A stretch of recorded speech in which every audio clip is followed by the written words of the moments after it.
Hi everyone, welcome to another section on your data, privacy and the law.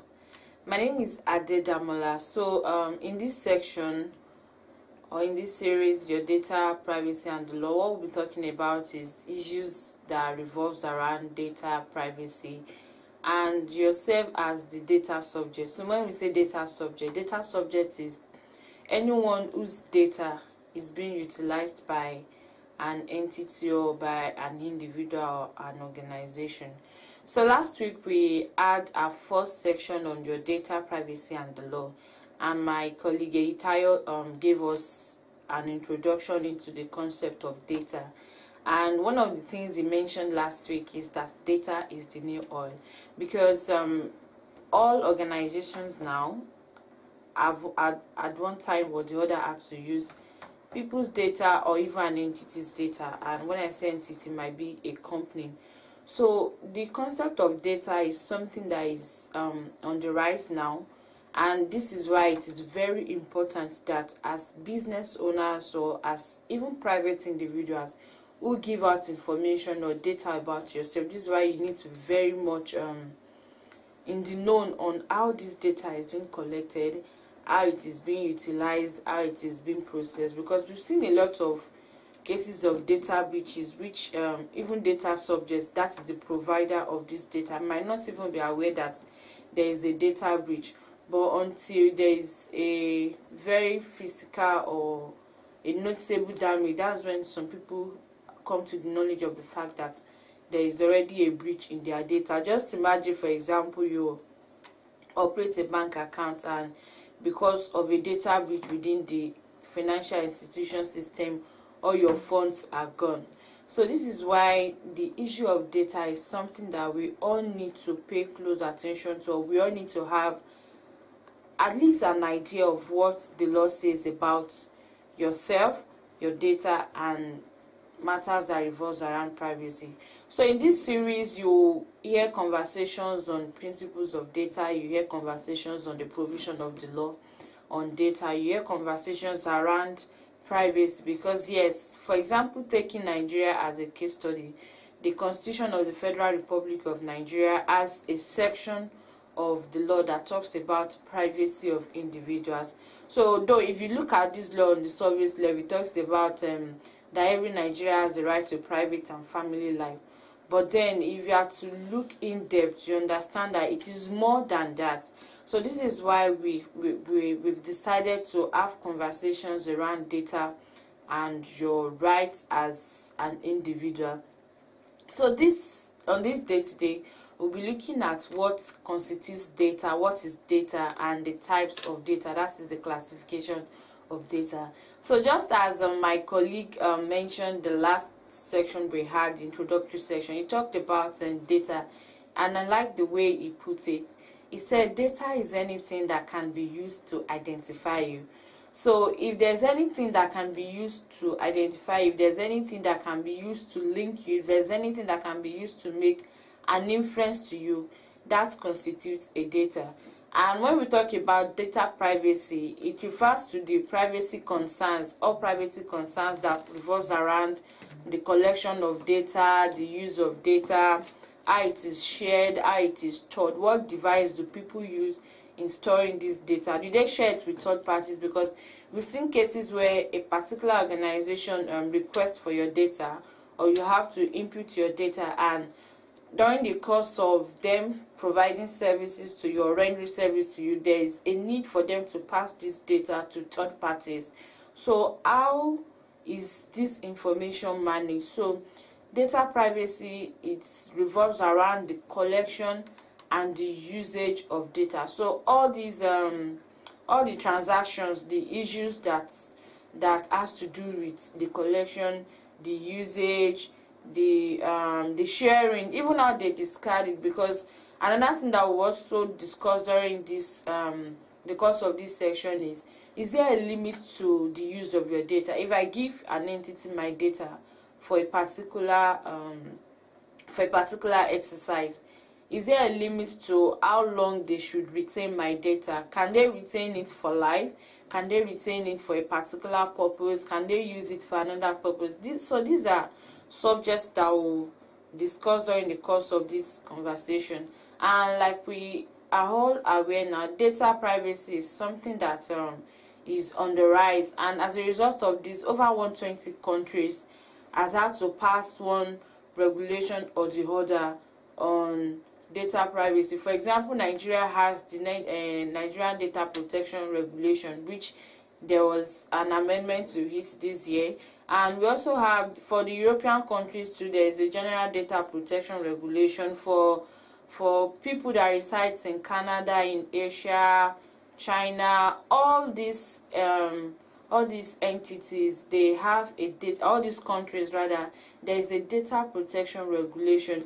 And with the increase in the use of technology now, so there is no technological tools that you would want to utilize without having to input one or two data.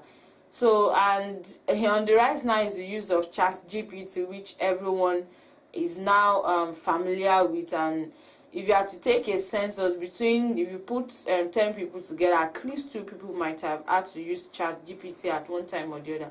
And in the course of all of this, all the usage of these technological tools, be it an Android software or an iOS software or even a web app, anything that has to do with technology. Some of us have social media accounts like Facebook, Instagram, Twitter, and a lot like that. So all of this requires the use of data. So this is why we need to be able to understand the concept of data. So talking about data now, what can we say, what constitutes data? Can I just say, oh, my name, is it just my name that constitutes data? Because we said that data is anything that can be used to identify you. So talking about things that can be used to identify you, they can be numbers, they can be even colors, and that's why we have a lot of things that identify people. It can even be a physical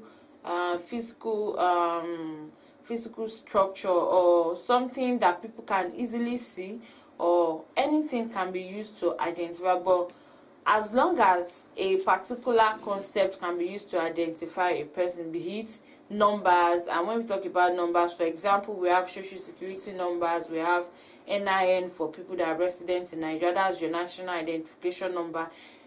And with the way the country is being structured now, for anything you want to do now, the country is at this phase where you need your national identification number. So you want to register your phone number, you need NIN. You want to apply for international passport, you're expected to provide your national identification number. You want to get even to the point of registering your business, it is now a requirement that you provide your national identification number, even though sometimes the institution that manages business registration in Nigeria, they've had to relax this requirements of using or providing your national identification number as a mandatory requirement for registration of business.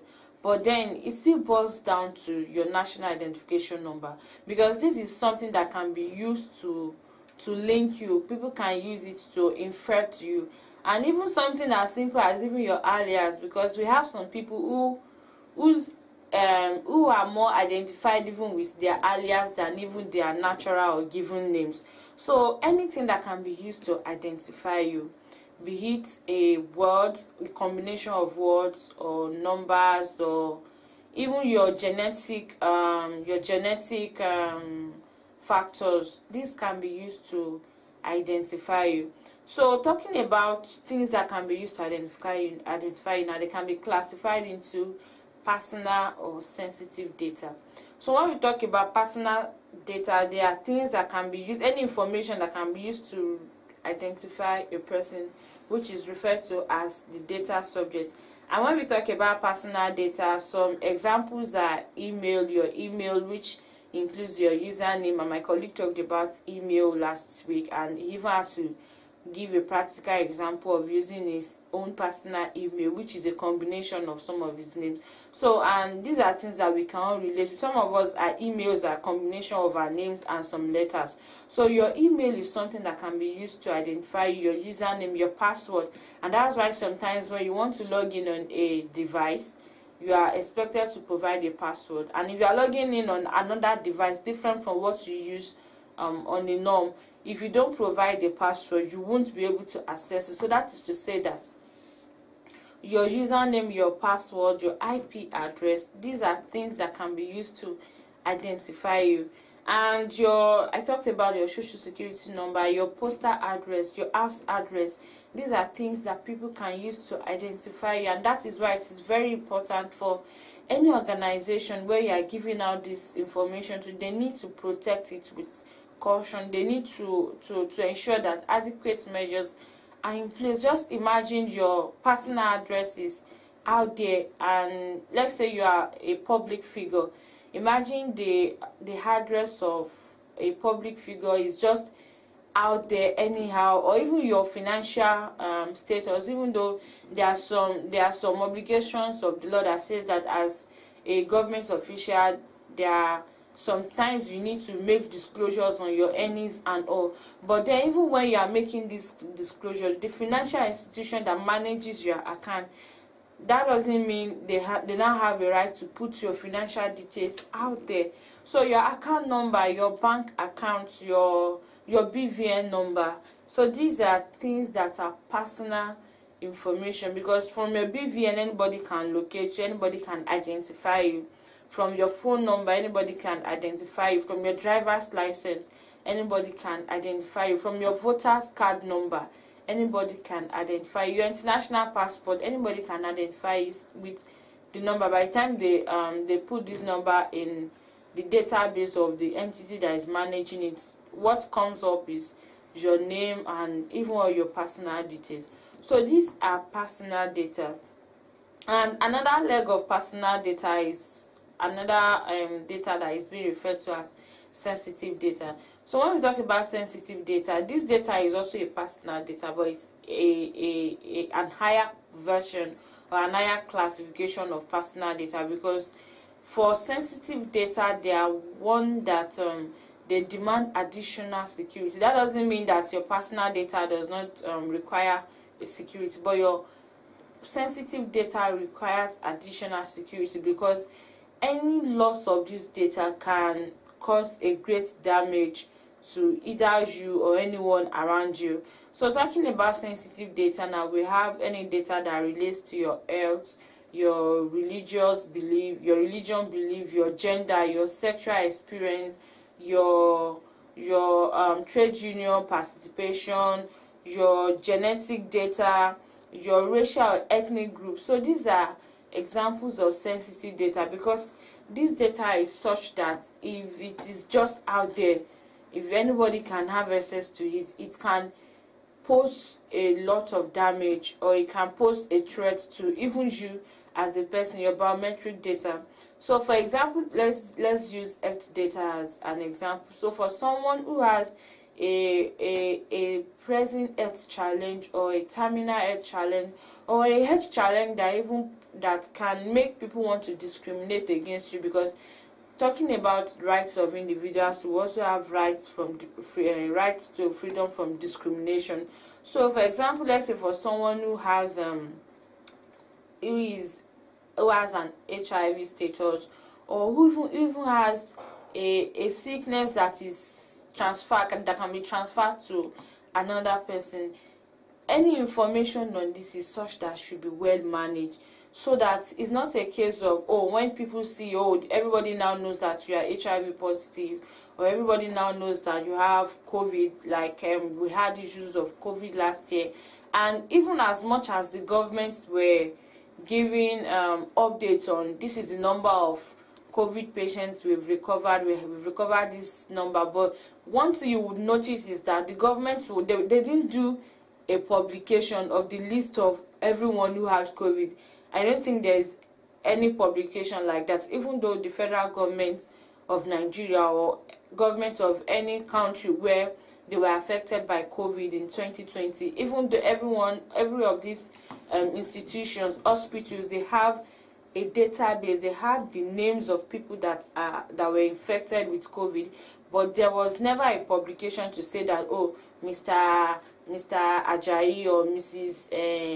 Mrs. Jubrila or anything has COVID, even when they all this information, there are things that should be in the public knowledge so that people can avoid them. But then this data, health data, was well managed, because imagine this information are housed there, people can start even running away from them. And another thing why this information has to be secured, they need to have additional security, is still talking on health data.